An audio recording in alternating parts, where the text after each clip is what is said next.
یسر لی امری واحلل عقدۃ من لسانی یفقہوا قولی۔ ہم نے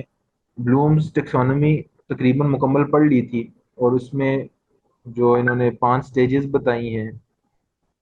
ان کے بارے میں ہم نے پڑھا تھا۔ تو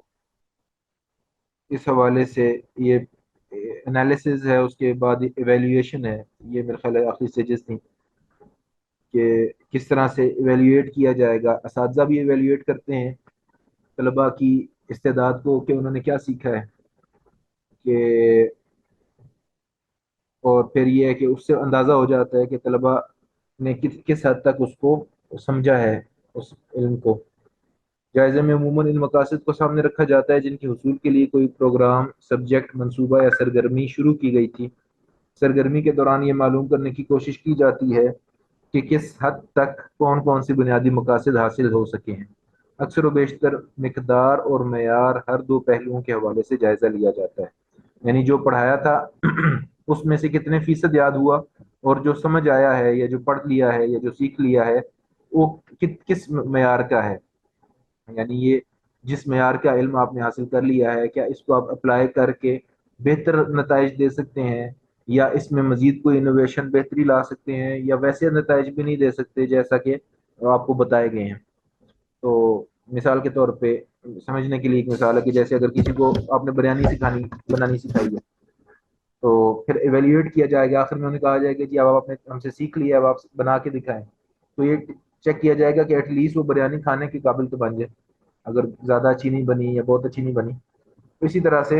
ایویلیویشن جو ہوتی ہے، امتحانات جو ہوتے ہیں، اس سے اندازہ ہو جاتا ہے کہ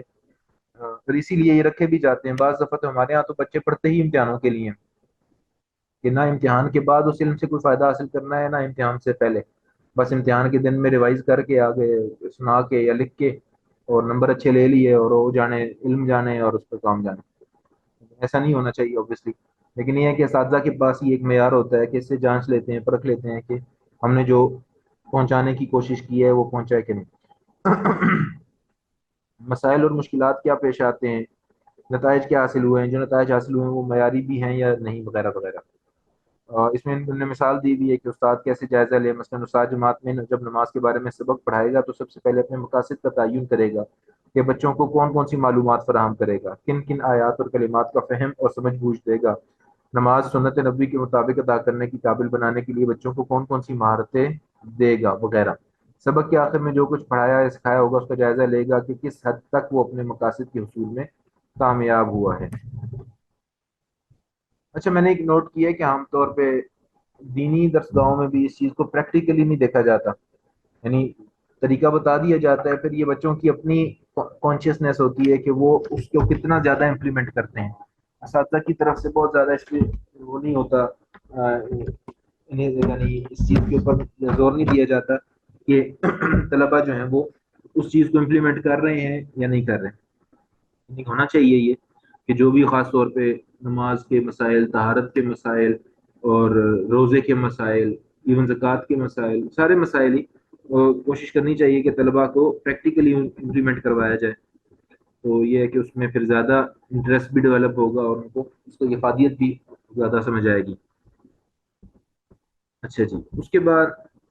ایویلیویشن کے اندر مختلف ابھی مثالیں انہوں نے دی ہوئی ہیں۔ اچھا، اگلا جو آخری مرحلہ ہے اس کا بلومز ٹیکسانومی کا، وہ ہے کریشن کا، کہ بچہ سب سے پہلے کچھ چیزیں سیکھتا ہے، پھر ان کو سمجھتا ہے، کمپریہینڈ کرتا ہے، پھر اس کے بعد ان چیزوں کو انالائز کرتا ہے، پھر ان چیزوں کو ایویلیویٹ کرتا ہے یا اس کی ایویلیویشن کی جاتی ہے۔ اس کے بعد ہے کہ کریشن، اور یعنی وہ اب سے اس نے ایسی مہارت حاصل کی ہے، کوئی ایسا اسکل سیٹ ڈیولپ ہوا ہے کہ اب وہ اس کے اندر مزید بہتری لا سکتا ہے کہ نہیں۔ اچھا، اس میں نا ایک چیز ذہن میں رکھیے کہ دین کے اندر جو لفظ انوویشن کا استعمال ہوتا ہے یہ بدعت کے معنوں میں ہوتا ہے انگریزی میں۔ دین کے اندر ہم کوئی نئی چیز نہیں لا سکتے، لیکن بدعت کن چیزوں میں نہیں لائی جا سکتی؟ بدعت کی ڈومین کیا ہے، کون بتائے گا؟ کوئی بھی جی تھوڑا آواز ایسا اونچی۔ کام جو ہاں جی۔ جی کوئی بھی ایسا کام جو دین میں ثواب سمجھ کے کیا جائے۔ نیا کام۔